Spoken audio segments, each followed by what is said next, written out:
할렐루야. 하나님 말씀 공부하는 시간 갖겠습니다. 2025년 4월의 첫날 화요일입니다. 결국 4월이 오네요. 사무엘하 12장에서 14장을 읽겠습니다. 사무엘하 14장을 중심으로 제가 좀 설명을 드리겠습니다. 자기 여동생 다말을 강간을 한 이복형이 있었어요. 누굽니까? 암논이죠. 암논.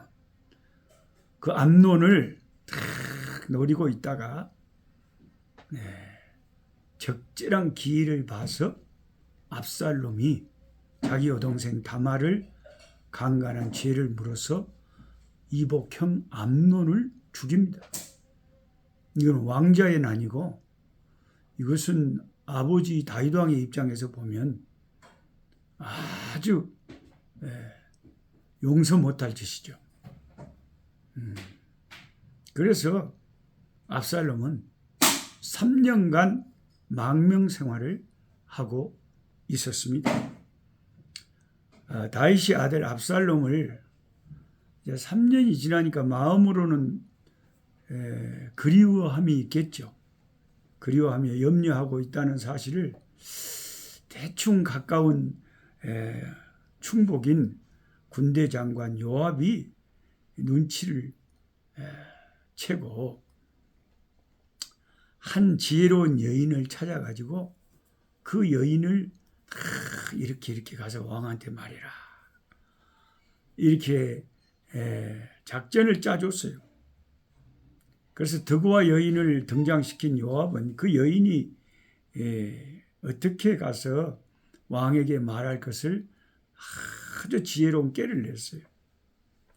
너는 상주가 된 것처럼 상복을 입고 아들들이 죽은 엄마처럼 상복을 입고 기름을 바르지 말고 죽은 사람을 위하여 오래 슬퍼하는 여인처럼 하고 왕께 들어가서 왕에게 이러이러하게 말씀드리라. 꾀를 알려줍니다. 요압이 왜 드고와 여인으로 이런 행동을 하였겠습니까? 요압은 다윗에 이어 압살롬이 이스라엘의 차기 왕이 될 것을 자기는 확신을 했습니다. 우리 한국도 지금 국민들 따라서 다 생각이 다르잖아요. 나는 어떻게 될 것 같아? 나는 헌법 재판관들의 판결이 어떻게 나올 것 같아? 다음은 어떻게 될 것 같아? 이런 다양한 자기 생각이 다 있잖아요. 아예 딴 생각 하지도 않아요. 그래서 이 요압은 다윗 왕 다음의 자리는 압살롬이다. 딱 봐도 압살롬이다. 자기는 그렇게 확신을 해버린 거예요.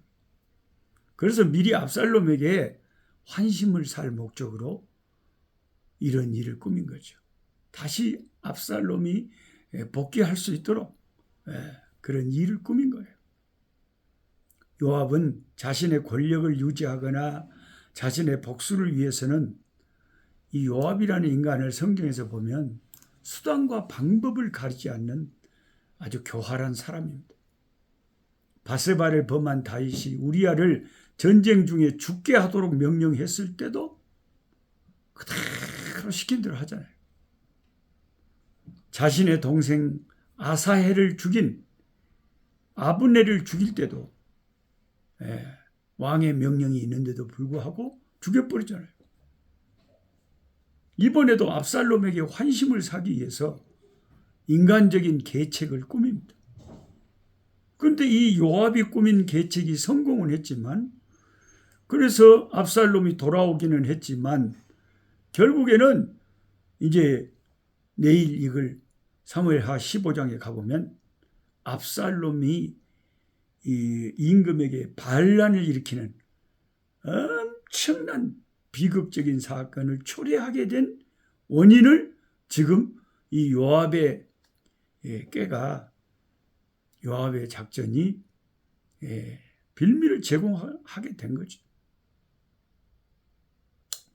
드고와 여인은 꾸며낸 말로 실제도 있지 않는데 그냥 요압 장군이 알려준 작전대로 왕을 속인 후에 이스라엘 백성들은 압살롬을 다윗 왕의 후계자로 생각하고 그의 귀환을 기다리고 있는데 왜 왕은 압살롬의 죄를 용서하지 않느냐고 결론을 결국에는 토설합니다.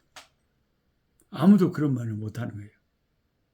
압살롬이 아직 다윗의 후계자가 아님에도 압살롬이 이복형 암논을 죽인 결과 스스로 도망자가 되었음에도 요압은 상황 파악을 제대로 못하고 한 여인을 통해서 압살롬이 이만하면 용서받을 때가 되었다고 은연중에 강조하고 있는 것입니다. 이에 스마트하고 눈치 빠른 다윗 왕이 요압 장군이 이 여인을 보냈구나 하는 것을 알아차립니다. 요압이 꾸민 일임을 알아차립니다. 그래서 요압이 보냈느냐고 엄격히 물으니까 임금 앞에서 거짓말을 하겠어요. 솔직하게 다 토설하죠. 여러분, 개인적으로는 요압은 다윗 왕의 조카입니다. 다윗이 도피 생활할 때부터 다윗과 동고동락하였고 이후 군대 총사령관의 요직에 있으면서 왕실의 신임을 두텁게 받았고 전투를 하면 많은 경우에 승리로 이끄는 뛰어난 장군이었습니다. 다윗은 요압이 자신의 출세를 위해서 이 사람이 수단과 방법을 가리지 않는 기회주의자일 뿐 아니라 지략가임을 이미 간파하고 있었습니다. 한 여인이 자기 앞에 갑자기 나타난 것도 요압이 자신의 권세를 견고히 하기 위해 술수를 부렸음을 짐작했던 것입니다. 이토록 거짓 상황을 만들어 압살롬을 데려오는데 성공을 합니다. 그러나 결국 자신의 뜻대로 일이 진행되지 않자 나중에 요압은 이 압살롬을 전쟁터에서 죽이고 맙니다. 사무엘하 18장에 나옵니다.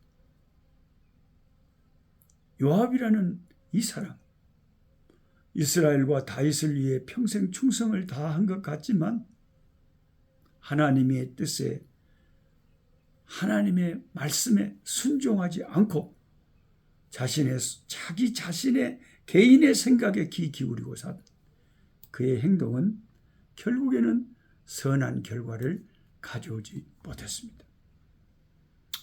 그래서 나중에 다윗이 죽을 때 솔로몬에게 몇 가지 당부할 때 이 요압을 편안히 죽게 하지 말라고 당부를 하죠.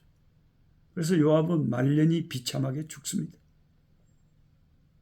그토록 잘되기 위해서 지략과 깨를 다 써서 난리를 쳤지만 그는 큰 지위에 오른 큰 출세한 인간이었지만 더 가지려고 인간적으로 그렇게 발버둥 치다가 결국 망하고 만 케이스다.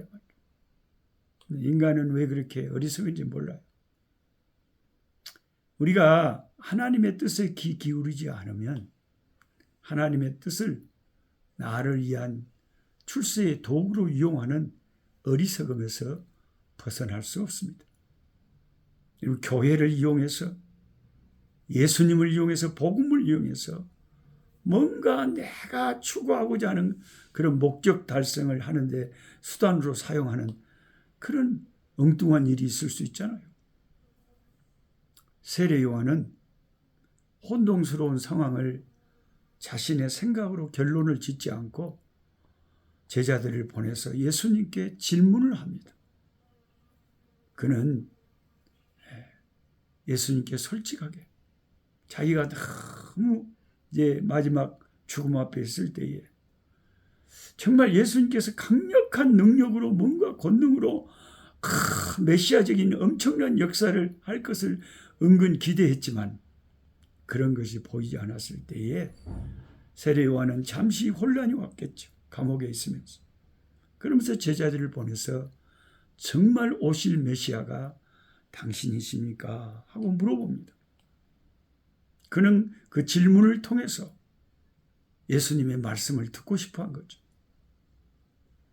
그래서 예수님께서 세례 요한이 보낸 제자들의 질문에 그렇게 대답하죠. 가서 세례 요한에게 말해라. 너희가 보고 듣는 대로 말해라. 안전병이가 일어나고 소경이 눈을 뜨고 병든 자들이 일어난다.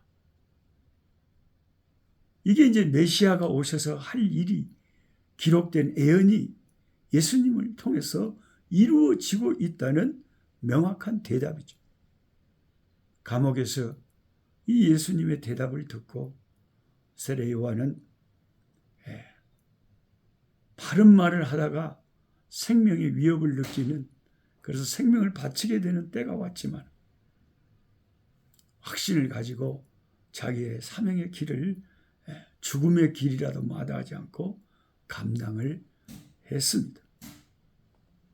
오늘 우리가 하루를 살아갈 때 요압 같은 그런 신앙인으로 살지 말자.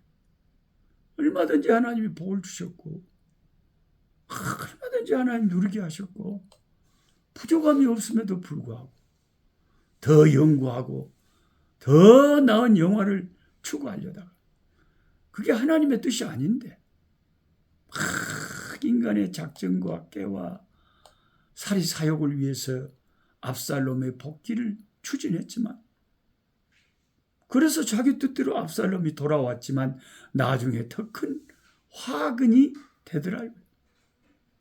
그 돌아오게 한 압살롬이 다윗에게 반기를 들고 온 나라를 뒤엎어버리더라고요. 온 나라를 혼돈에 빠지게 하더라고요. 그리고 나중에 자기 손으로, 그때는 다윗이 죽이지 말라고 했는데 다윗의 그 말에 순종하지 않고 압살롬을 죽여버렸어요.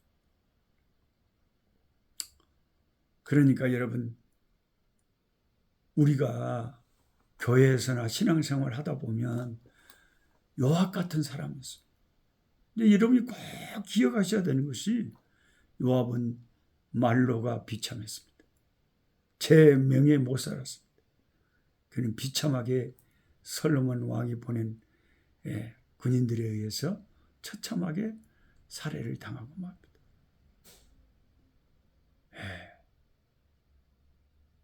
그래서 우리가 좀 미련한 것 같고 좀 손해보는 것 같아도요, 아버지의 뜻에 순종하고 사는 게 최고예요.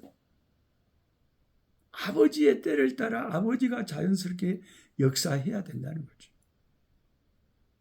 제가 그저께도 말했지만은 밤을 그냥 따는데 밤이 절로 떨어져갖고 땅에서 가시도 그냥 안 돼도 주워버렸다 그랬잖아요. 내가 밤 좀 보여줄게. 저 봐보시. 내가 이게 무슨 추수감사절도 아니고요. 어메 이것도 조금만 시방 내가 지금 그릇에 담았고 온 거예요. 요것을 그냥 수백 자루를 이게 땅에 떨어져 있다는 게 큰 밤나무 한 6그루가 있는데, 이 사람들은 밤을 묵을 줄 잘 몰라. 다 다람쥐한테 밥으로 줘. 다람쥐가 묵기 전에 나가가서 묵어야지. 와, 오메. 이걸 그냥 줍는다. 땅에서 이 밤을 막 주술 때 기분이 어떻겠어요? 돈 줍는 기분이지. 한국에서 누가 해보겠어요? 밤 주인이 아니면은? 그래서 제가 그 밤나무에서 밤도 줍고 또 이 밤이 그대로 땅에 있으니까 누가 안 주워 가니까 그게 이제 또 나무가 자라. 밤나무들을, 묘목들을 몇 그루 갖다가 제가 우리 농장에다가 또 심었어요. 하나님의 때가 되면 이 밤 같은 것도 저절로 떨어져 갖고 내가 죽을 수 있도록 하나님 만들어놨어요. 하나님의 때가 되면 모든 게 순적해요. 그래서 저는 이 밤 떨어지는 것만 너무 은혜가 되는 거예요. 요압같이 막 자기 힘과 깨를 써서 그냥 좀 더 욕심을 부려서 잘 먹고 잘 살아보려고 뭐 들라고 그냥 이 말이야. 아버지의 절대적인 주권을 믿고 하나님의 뜻에 감사하면서 항상 기뻐하고 감사하고 살아도 짧은 인생이에요. 아버지의 때가 되면 다 선하게 순적하게 다 되게 만드십니다. 그렇게 단단하게 가시 속에 붙어있는 그 밤도 완전히 시즌이 되고 때가 되니까 저절로 사람이 손도 안 대는데 그 나무에서 그 큰 나무에서 뚝 떨어져 갖고 떨어지면서 중력에 의해서 갈라진 틈으로 얘가 폭 튀어나와서 그냥 땅에 그냥 굴러 댕긴다께.